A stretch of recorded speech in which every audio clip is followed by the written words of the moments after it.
Welcome to my YouTube channel എന്റെ വഴികൾ. ഏവർക്കും എന്റെ വഴികളിലേക്ക് സ്വാഗതം. ഇനിയും എന്റെ ചാനൽ സബ്സ്ക്രൈബ് ചെയ്യാത്തവർ സബ്സ്ക്രൈബ് ചെയ്യുക. എന്റെ വീഡിയോ ഇഷ്ടമായി ലൈക്ക് ചെയ്യുക. തുടർന്നും എന്റെ വീഡിയോകൾ ലഭിക്കുന്നതിന് വേണ്ടി ബെല്ലൈക്കൺ അമർത്തുക. ഇതുവരെയുള്ള ഇന്ത്യൻ കാഴ്ചപ്പാടിനെ മാറ്റിമറിച്ചുകൊണ്ട് കർണാടകയിൽ നിന്നൊരു വാർത്ത വന്നിരിക്കുന്നു. ആ കാഴ്ച പലരും കണ്ടിരിക്കും. എങ്കിലും ആരെങ്കിലും കാണാത്തവരുണ്ടെങ്കിൽ അവർ ഈ കൗതുക കാഴ്ച ഒന്ന് കാണട്ടെ എന്ന് കരുതിയാണ് ഇവിടെ പോസ്റ്റ് ചെയ്യുന്നത്.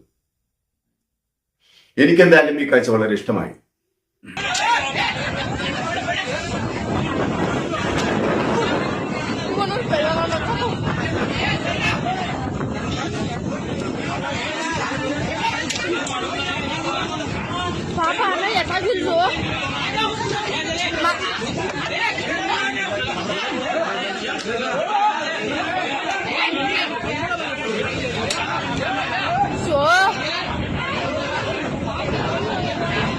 tapi alhamdulillah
dia boleh pun begitu seperti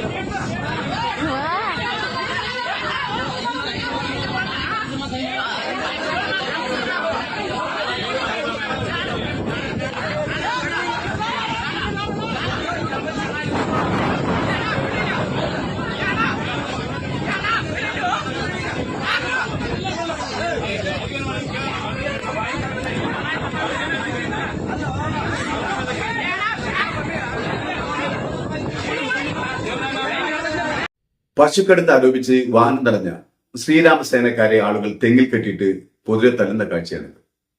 കർണാടകയിലെ ബൽഗാവിയിലാണ് സംഭവം. പാലിന്റെ ആവശ്യത്തിനായി പശുക്കളെ വാങ്ങിക്കൊണ്ടുപോകുന്നയാളെ ഹിന്ദു തീവ്ര സംഘടനയായ ശ്രീരാമസേനയുടെ ആളുകൾ തടയുകയായിരുന്നു. അവരെയാണ് ആളുകൾ തെങ്ങിൽ കെട്ടിയിട്ട് പൊതുവെ തല്ലിയത്. ബൽഗാവിലെ ഹുക്കേരി താലൂക്കിൽ വെള്ളിയാഴ്ച പാലിന് വേണ്ടി വളർത്താൻ കൊണ്ടുപോവുകയായിരുന്ന പശുക്കളെ കശാപ്പ് ചെയ്യാൻ കൊണ്ടുപോവുകയാണെന്ന് ആരോപിച്ച് തീവ്ര ഹിന്ദുത്വ സംഘടനയുടെ ആളുകൾ വാഹനം തടഞ്ഞ് വാഹനത്തിന്റെ ഡ്രൈവറെ പിടികൂടുകയായിരുന്നു. അവസാനം കേസ് പോലീസിലെത്തുകയും പോലീസ് ഇരുവിഭാഗത്തിന്റെ വാക്കുകൾ കേൾക്കുകയും ചെയ്തു. പശുക്കടത്തിന് ആരോപണ വിധേയനായ വ്യക്തി പോലീസിനോട് പറഞ്ഞത് താൻ പശുക്കളെ പാലിന് വേണ്ടി വളർത്താൻ കൊണ്ടുപോവുകയായിരുന്നു എന്നാണ്. മാത്രമല്ല, ശ്രീരാമസേനയുടെ ആളുകൾ തെറ്റായ ആരോപണം ഉന്നയിച്ച് പണം തട്ടിയെടുക്കാനുള്ള ശ്രമം നടത്തുകയായിരുന്നു എന്നാണ് കുറ്റാരോപിതൻ പോലീസിന് മൊഴി കൊടുത്തത്. പ്രാഥമിക അന്വേഷണത്തിൽ അത് സത്യമാണെന്ന് മനസ്സിലാക്കിയ ഉദ്യോഗസ്ഥർ പശുക്കളെ ഇങ്കാലി ഗ്രാമത്തിലെ അഭയകേന്ദ്രത്തിലേക്ക് മാറ്റുകയായിരുന്നു ഇത്രേ. എന്നാൽ തൊട്ടടുത്ത ദിവസം തന്നെ ബാപ്പുസാ മുൽത്താനി എന്നയാൾ പശുക്കളെ മോചിപ്പിച്ചു കൊണ്ടുപോയി എന്നും പറയപ്പെടുന്നു. ഇതിൽ പ്രകോപിതരായ ശ്രീരാമസേനയുടെ ആളുകൾ ഇയാളെ അന്വേഷിച്ച് ഇയാളുടെ വീട്ടിലെത്തി ബഹളം വെക്കുകയും ബഹളത്തെ തുടർന്ന് നാട്ടുകാർ ഓടിക്കൂടുകയും ശ്രീരാമസേനക്കാരെ പിടിച്ച് തെങ്ങിൽ കെട്ടുകയുമായിരുന്നു. തുടർന്ന് വിവരം കേട്ടറിഞ്ഞ് എത്തിയവരിൽ പലരും സേനക്കാരെ നന്നായി കൈകാര്യം ചെയ്തെന്നാണ് പറയപ്പെടുന്നത്. എന്നാലും ശ്രീരാമസേനക്കാരെ പോലെയോ ഉത്തരേന്ത്യൻ സംഘികളെ പോലെയോ ക്രൂരമായ മർദ്ദനമുറകളൊന്നും ഇവർ കാണിച്ചില്ല എന്നത് വലിയ കാര്യം തന്നെയാണ്. അല്ലെങ്കിലും തെറ്റുകൾക്ക് ശിക്ഷ നൽകാൻ രാജ്യത്ത് ഭരണകൂടവും നിയമവും ഉള്ളപ്പോൾ നിയമം കയ്യിലെടുക്കുകയും ശിക്ഷ നടപ്പിലാക്കുകയും ചെയ്യുക എന്നത് അത്ര ആശാസ്യമല്ല. പക്ഷേ ഈ പരിഗണനയും നിയമവിധേയത്വവും ഒന്നും സംഘമിത്രങ്ങളിൽ നിന്നുണ്ടാവാറില്ല എന്നതാണ് സത്യം. അവർ ചെയ്യുന്ന ക്രൂരതകൾ കാണുമ്പോൾ പലരും ചിന്തിച്ചു കാണും, അവരെയും ആ നിലയ്ക്ക് ശിക്ഷിക്കാൻ അത് സ്വാഭാവികമായി. എത്രയെത്ര ആളുകളെയാണ് പശുവിറച്ചി കഴിച്ചു എന്നും പശുക്കളെ കശാപ്പ് ചെയ്തെന്നും ആരോപിച്ച് സ്വന്തം വീടുകളിൽ കയറി പോലും ഇവർ കൊന്നുകളഞ്ഞിട്ടുള്ളത്. 10-20 വർഷം മുമ്പ് വരെ പശു, കാള എന്നിവയെ അറുക്കാത്ത ഒരു ഇറച്ചി മാർക്കറ്റുകളും കേരളത്തിൽ ഇല്ലായിരുന്നു. അന്നും ഹിന്ദുവും മുസൽമാനും ക്രിസ്ത്യാനിയും കേരളത്തിൽ ജീവിച്ചിരുന്നു. ആർക്കും ഒരു പങ്കപ്പാടും ഉണ്ടായിട്ടില്ല. ഇപ്പോഴാണ് എല്ലാറ്റിനും ഇതേ മതം കലർന്നു വന്നത്.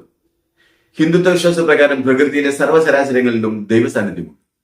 അങ്ങനെ നോക്കിയാൽ പ്രകൃതിയിലെ ഏതെങ്കിലും ഒരു ജീവിയെ മനുഷ്യന് ആഹരിക്കാൻ കഴിയും? ഒന്നിനും കഴിയില്ല. എല്ലാം ദൈവമയമായിരിക്കും. അതേസമയം വിഷ്ണുവിന്റെ ദശാവതാരങ്ങളിൽ ഉൾപ്പെട്ടിട്ടില്ലാത്ത പശുവിനെ ഭക്ഷണമായി ഉപയോഗിക്കുന്നതിനെ എതിർക്കുന്ന ഹിന്ദുക്കൾ വിഷ്ണുവിന്റെ ദശാവതാരങ്ങളിൽപ്പെടുന്ന പന്നി, ആമ, മത്സ്യം എന്നിവയെ മനുഷ്യർ ആഹരിക്കുന്നതിനെതിരെ ഒരക്ഷരവും ശബ്ദിക്കുന്നില്ല. എന്നാൽ പുരാതന കാലത്ത് പല രാജാക്കന്മാരും മുനിസത്തന്മാരും ഒക്കെ ഗോമാംസം കഴിച്ചിരുന്നതായും പറയപ്പെടുന്നു. നാനാജാതി മതങ്ങളും സംസ്കാരങ്ങളുമുള്ള ജനവിഭാഗങ്ങളിൽ താമസിക്കുന്ന ഒരു രാജ്യത്ത് ഏതെങ്കിലും ഒരു ജനവിഭാഗം ഇന്നതെ ഭക്ഷിക്കാവൂ, ഇന്ന രൂപത്തിലെ ആരാധിക്കാവൂ എന്ന് നിഷ്കർഷിക്കുന്നത് തികഞ്ഞ ഫാഷിസം തന്നെയാണ്. അതിനെതിരെയുള്ള മുന്നേറ്റമായി കർണാടകയിലെ ഈ പ്രതിരോധത്തെ കാണാനാവും. ഇങ്ങോട്ട് ആക്രമിക്കാൻ വരുന്നവന് നേരെ പ്രാണഭയമില്ലാതെ മുഷ്ടി ചുരുട്ടി നിന്നാൽ തീരാവുന്നതേയുള്ളൂ ഈ രാക്ഷസപ്പടയുടെ തേരോട്ടം. ആരെന്ത് ഭക്ഷിക്കണമെന്ന് തീരുമാനിക്കുന്നത് അവരവരുടെ മനസ്സിലെ ആഗ്രഹങ്ങളാണ്. അത് മാനിക്കുകയാണ് വേണ്ടത്.